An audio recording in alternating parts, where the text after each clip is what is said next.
नापाक हरकतों से बाज नहीं आ रहा चीन।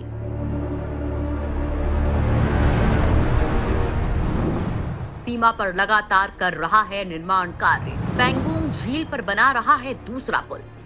दोस्तों, एक तरफ चीन भारत के साथ संबंध को सामान्य करने की बात कहता है, तो दूसरी तरफ सीमा पर निर्माण कार्य कराकर भारत को उकसाता रहता है। एक बार फिर उसने कुछ ऐसा ही किया है जिससे दोनों देशों के बीच रिश्तों में तल्खी बढ़ने लगी है। चीन की इस हरकत पर भारत ने कड़ा ऐतराज जताया है। उसे चिताया है कि बच्चों, भारत को छेड़ने का मतलब अपने काल को निमंत्रण देना है, लिहाजा सुधर जाओ, फिर ये मत कहना कि हमने बताया नहीं। दोस्तों, दरअसल पूर्वी लद्दाख में पैंगोंग झील पर चीन दूसरे पुल का निर्माण कर रहा है, जिसे लेकर भारत की चिंता बढ़ गई है। हालांकि भारत ने यह साफ कर दिया है कि यह निर्माण उसके क्षेत्र में नहीं है, लेकिन चीन के इस निर्माण कार्य को उसने जायज नहीं ठहराया है। भारत ने चीन को साफ कर दिया है कि तुम्हारे साथ दोस्ती की बात करना बेमानी है, क्योंकि तुम तो वो सांप हो जो हमेशा भारत को डसने के लिए तैयार रहता है। लेकिन बेशर्म चीन को इसकी कहां परवाह। वो ऐसा कुत्ता है जिसके दुम काटने से काम नहीं चलेगा। हमें उसकी गर्दन में पट्टा डालना होगा, तभी उसकी अकल ठिकाने आएगी। आज के इस वीडियो में हम आपको चीन की इसी कारस्तानी के बारे में बताएंगे, तो हो जाइए तैयार चीन की नई साजिश के बारे में जानने के लिए। चीन खेल रहा भारत के साथ खेल। एक तरफ दोस्ती की बात, दूसरी तरफ दगाबाजी। दोस्तों, चीन आजकल भारत के साथ नया खेल कर रहा है, जिसमें वो एक तरफ तो भारत के साथ खड़ा होता दिखना चाहता है, तो दूसरी तरफ सीमा विवाद को भी ताजा रखना चाहता है। यानी ड्रैगन एक तरफ तो भारत का समर्थन कर दुनिया के सामने चीन और भारत की बढ़ती करीबी का ढिंढोरा पीटना चाहता है, वहीं सीमा विवाद में कोई नरमी न दिखाकर अपनी जनता को भी खुश करना चाहता है।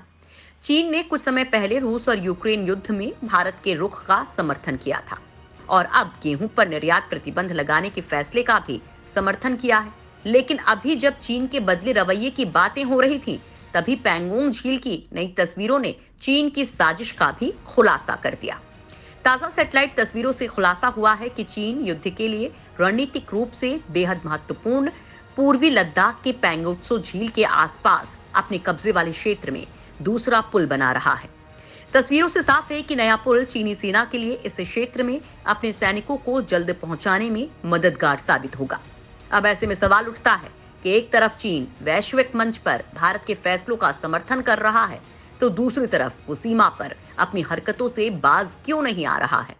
आपके इन सवालों का जवाब हम इस वीडियो में देंगे आपको। लेकिन इससे पहले बता दें कि चीन की इस हरकत के बाद भारतीय विदेश मंत्रालय ने चीन की जमकर क्लास लगाई है।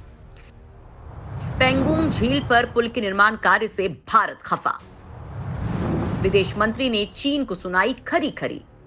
दोस्तों, ब्रिक्स समूह की बैठक में चीन के पैंगोंग झील पर दूसरे पुल बनाने की खबर को लेकर विदेश मंत्री एस जयशंकर ने चीन को खूब खरी खोटी सुनाई। उन्होंने स्पष्ट तौर पर यूक्रेन संघर्ष का जिक्र किया, लेकिन इशारों में चीन को आईना भी दिखाया। उन्होंने कहा, ब्रिक्स ने बार बार संप्रभुता, क्षेत्रीय अखंडता, अंतर्राष्ट्रीय कानून का सम्मान किया है। हमें उन प्रतिबद्धताओं पर खरा उतरना चाहिए। विदेश मंत्री की टिप्पणी ऐसे समय में काफी महत्वपूर्ण मानी जा रही है, जब एक तरफ पूर्वी लद्दाख में भारत और चीन के बीच सीमा विवाद लंबा खींच रहा है, उधर यूक्रेन के खिलाफ रूस का आक्रमण जारी है। जयशंकर ने कहा, ब्रिक्स को आतंकवाद, विशेषकर सीमा पार आतंकवाद को लेकर बिल्कुल भी बर्दाश्त न करने वाला रुख दिखाना चाहिए। खास बात यह है कि इस बैठक में चीन के राष्ट्रपति शी जिनपिंग भी शामिल हुए। वहीं पूरे मामले पर विदेश मंत्रालय ने कहा कि जिस स्थान पर निर्माण कार्य किया जा रहा है, वो क्षेत्र दशकों से चीन के कब्जे में है और भारत ऐसे घटनाक्रम पर नजर रखता है। विदेश मंत्रालय के प्रवक्ता अरिंदम बागची ने विदेश मंत्री जयशंकर की मार्च में की गई टिप्पणी का जिक्र किया, जिसमें केंद्रीय मंत्री ने कहा था कि अप्रैल 2020 से चीन की तैनाती के बाद से पैदा तनाव और संघर्ष सामान्य संबंधों के माध्यम से दूर नहीं हो सकता है। बागची ने कहा कि विदेश मंत्री जयशंकर ने चीन के विदेश मंत्री वांग यी से मार्च में उनकी दिल्ली यात्रा के दौरान इस सैन्य गतिरोध पर भारत के रुख से अवगत करवाया था। बागची ने कहा कि भारत ने चीनी पक्ष के साथ राजनयिक और सैन्य स्तर पर कई दौर की वार्ता की है और आगे भी ये जारी रहेगी। उन्होंने कहा कि अभी ये भी स्पष्ट नहीं है कि क्षेत्र में दूसरे पुल का निर्माण किया जा रहा है या फिर पहले पुल में ही विस्तार किया जा रहा है। जनवरी में जब चीन द्वारा पेंगोक्सो क्षेत्र में पहले पुल के निर्माण की खबर आई थी, तो विदेश मंत्रालय ने कहा था कि ये क्षेत्र पिछले 60 साल से चीन के अवैध कब्जे में है। उपग्रह से मिली तस्वीरों और सैन्य विशेषज्ञों के अनुसार नया पुल दूसरे पुल के सामने बनाया जा रहा है। दोस्तों, यहाँ आपको ये बता दें कि भारत ने पहले पुल को लेकर भी अपनी आपत्ति दर्ज करवाई थी। बावजूद इसके चीन ने पहले पुल का निर्माण कार्य न केवल जारी रखा बल्कि इसे पूरा भी किया। इसे चीन की हेकड़ी ही कहेंगे कि वो एक तरफ वैश्विक मंच पर भारत के फैसलों का समर्थन करता है, तो दूसरी तरफ सीमा पर अपनी नाकाम हरकतों को अंजाम देने से बाज नहीं आ रहा है। चीन का दिख रहा है दोहरा चरित्र। वैश्विक मंच पर भारत के साथ सीमा पर कर रहा है विश्वासघात। दोस्तों, चीन के इस रुख का सीधा जवाब यही है कि ड्रैगन ने अपनी बुनियादी रुख में कोई बदलाव नहीं किया है। ये केवल बदलती अंतर्राष्ट्रीय परिस्थितियों को देखते हुए कुछ मसलों पर भारत के साथ खड़ा दिखना चाहता है। जहां तक सीमा विवाद की बात है, तो वो पिछले 2 साल से अधिक समय से पूर्वी लद्दाख में भारत और चीन के बीच कई स्थानों को लेकर बना हुआ है और दोनों देशों की सेनाएं अपने क्षेत्र में इंफ्रास्ट्रक्चर मजबूत करने में लगी हुई हैं। इसके अलावा चीन के राष्ट्रपति शी जिनपिंग के लिए घरेलू स्तर पर मौजूदा स्थितियां बेहद सामान्य नहीं हैं। शी जिनपिंग की जीरो कोविड नीति से जहां लोगों को काफी परेशानियों का सामना करना पड़ रहा है, वहीं आर्थिक विकास पर भी असर हुआ है। लॉकडाउन से फैक्ट्रियां बंद हो रही हैं, लोगों की खरीद क्षमता घटी है। इसी का असर है कि S&P ने चीन की जीडीपी ग्रोथ रेट का अनुमान 2022-2023 के 0.70% घटाकर 4.2% कर दिया है।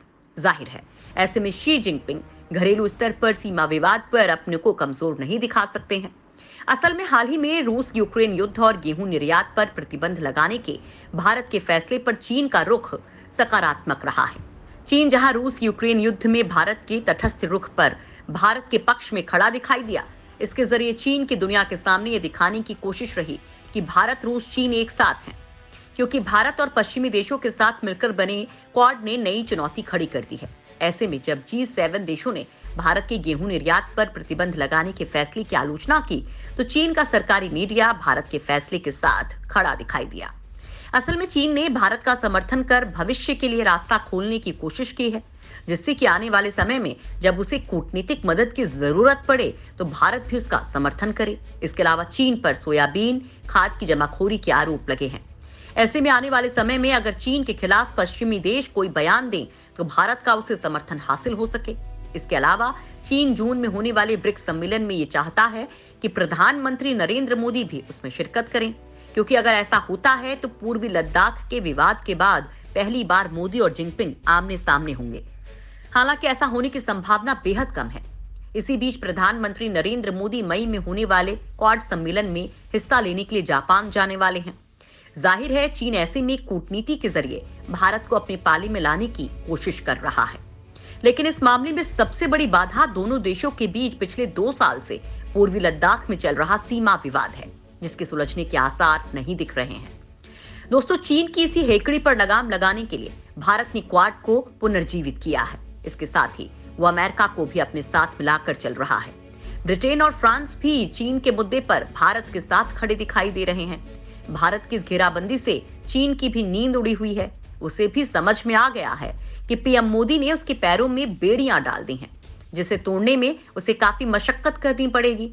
और अगर उसने भारत के खिलाफ कभी अपनी ताकत का इस्तेमाल किया तो हिंदुस्तान के साथ खड़े देश उसकी बैंड बजा देंगे। दोस्तों, आपको क्या लगता है कि चीन की इस नई हरकत का भारत को कैसे जवाब देना चाहिए? ऐसा क्या करना चाहिए जिससे चीन दोबारा सीमा पर कुछ भी निर्माण करने से पहले 1000 बार सोचे?